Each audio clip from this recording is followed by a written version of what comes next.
Appreciate you joining me once again. We are going to be thinking further about Jacob. We left off, he fled, he was sent from his family. We looked for a couple of studies at the account when as he flees and he lays down that night with a stone for a pillow, and he has the dream, and he sees the ladder, the angels ascending and descending. He goes on, and where we're going to be looking at today, we're going to be looking in Genesis chapter 31. And where this is, you might look in verse 38, these 20 years I have been with you. So a significant amount of time has passed. But of course he comes to Laban as he was sent there. First he meets Rachel in that account of them meeting, and then the beginning of service, and you have of course, the whole Rachel and Leah incident in the tents as Jacob, the supplanter, the deceiver, finds himself deceived suddenly. And he goes on and he works for Laban. And he's going to be there for 20 years. I don't think he thought it would be 20 years when he left home, but that was what it was going to be. But when it's all said and done, he was blessed. The hymn we are going to consider today is the hymn, O Thou Fount of Every Blessing. O thou fount of every blessing, tune my heart to sing thy grace. Streams of mercy never ceasing, call for songs of loudest praise. Teach me ever to adore thee, may I still thy goodness prove, while the hope of endless glory fills my heart with joy and love.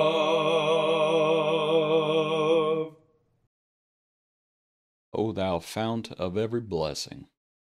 Now let's look at our passage. Genesis chapter 31. And if you remember, Jacob he flees from Laban in chapter 31. He doesn't tell Laban he's leaving, they just leave. So then Laban takes off after him. But as Laban takes off after him, the Lord speaks to Laban and warns him not to do anything he might regret. Verse 36, as Laban comes and he asks, you might remember he searches the tents, he's looking for the household idols. It's for another lesson. Verse 36, then Jacob was angry and rebuked Laban, and Jacob answered and said to Laban, what is my trespass? What is my sin? That you have so hotly pursued me. Although you have searched all my things, what part of your household things have you found? Set it here before my brethren and your brethren, that they may judge between us both. Of course, we know where those household idols were. They were under Rachel, unbeknownst to Jacob. These 20 years I have been with you, your ewes and your female goats have not miscarried their young, and I have not eaten the rams of your flock. That which was torn by beasts I did not bring to you. What I'm wanting to do is to look at those verses 38 down, to see how Jacob was treated. So he says, I've been with you, your ewes, your female goats have not miscarried their young, and I have not eaten the rams of your flock. That which was torn by beasts I did not bring to you. I bore the loss of it. You required it from my hand, whether stolen by day or stolen by night. There I was, in the day the drought consumed me, and the frost by night, and my sleep departed from me, from my eyes.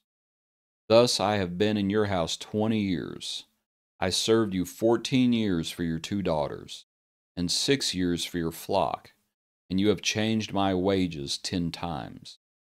Unless the God of my father, the God of Abraham and the fear of Isaac, had been with me, surely now you would have sent me away empty-handed. God has seen my affliction and the labor of my hands, and rebuked you last night. And that's interesting. As I read that, and back in verse 29, Laban tells Jacob that God had spoken to him. But anyway, let's think about what Jacob had endured. And let's think about the things that we may endure in our lives. Because what Jacob just said was effectively, I was cheated. And he was cheated. And that's a sad thing. That's a horrible thing when we find ourselves cheated. I believe it's 1 Corinthians 6 where it talks about rather than suing your brethren, let yourself be cheated. It's hard to do. And when someone mistreats us, that's hard. And when someone cheats us, it's hard. But Jacob was still blessed. Just think about the things that had happened. He had left home empty-handed, alone. And he's coming back. He's coming back with a slew of kids. The Lord has prospered him. Yes, he was cheated, but God had blessed him abundantly, and the promises remain.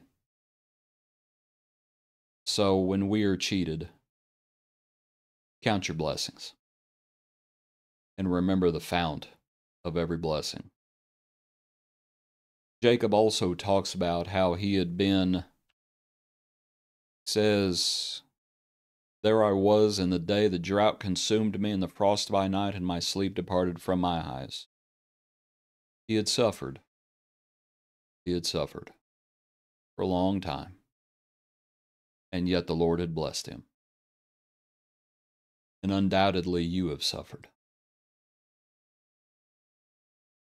But ask yourself if the Lord has not blessed you as well. At the tail end, Jacob says, God has seen my affliction and the labor of my hands. And he had labored. And we're mindful of what servants are called to work with sincerity, and not just with eye service, as unto the Lord, and to be honest. And Jacob had worked, and he had worked hard. And when you have labored, and you're exhausted from your labors, just remember that the Lord has blessed you. Remember the Lord's blessings. Because it's by God's hand that all these things have happened to Jacob. The fount of every blessing, the Lord. I want to look at the song. Look on to the next verses. Here I raise my Ebenezer. Now that word Ebenezer, that shows up in Samuel. And it shows up when the ark has come back. When the ark has been sent back, frankly, by the Philistines. And there's a battle about to happen, or a battle is happening, and Samuel sets up a stone. What Ebenezer means is stone of help. And that's where the Lord once again fights for them, if I remember correctly. But anyway, that's in Samuel, a stone of help. But the Lord, remember what the Lord is about to say, actually. And it's earlier, let me looking in my Bible, in chapter 31, when the Lord refers to, once again, to himself, and I mentioned it yesterday, let's see, and it's in verse 13. Let me move the screen up just a touch. When the Lord says, verse 13, I am the God of Bethel, where you anointed the pillar and where you made a vow. You might consider that pillar that had been his pillow. So we might also think about Ebenezer, stone of help. And the Lord had helped Jacob, and the Lord had been with him, and Jacob is recognizing the Lord's hand in all this. You might think about a comparison that he was recognizing God's hand in all this, probably much like his son Joseph at the end, or at the end of Genesis. You meant it for evil, but God meant it for good. Same lesson. Here I raise my Ebenezer, hither by thy help I've come, and I hope by thy good pleasure safely to arrive at home. Jesus sought me when a stranger, wandering from the fold of God. He to rescue me from danger interposed his precious blood. Oh, to grace how great a debtor daily I'm constrained to be. Let thy goodness like a fetter bind my wandering heart to thee. Never let me wander from thee. Never leave the God I love. Here's my heart, O take and seal it for thy courts above. O thou fount of every blessing. The Lord had told him, I will be with you wherever you go. And the Lord was keeping his promises.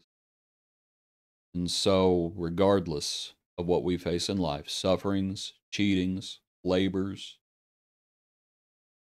remember the Lord has blessed us.